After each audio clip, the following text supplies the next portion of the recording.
The child ID program that the Sheriff's Office has is an ID card that's printed out for parents or guardians. It has information on the child along with a current photo and a thumbprint of that child. The purpose of the photo ID and the ID card is for the parents to have in case there's an emergency, that they can have something to give to law enforcement. There's no charge for the IDs, and there's no age limit, and we can print out multiple cards if there's multiple households for the child as well.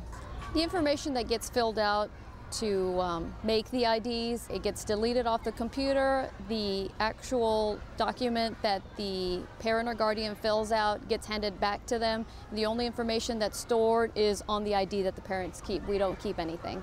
We recommend that the parents have their IDs done for the children because most parents don't have a thumbprint of your child, and some parents don't actually have current pictures of their child as well. So the picture is on the ID with their information, with their date of birth.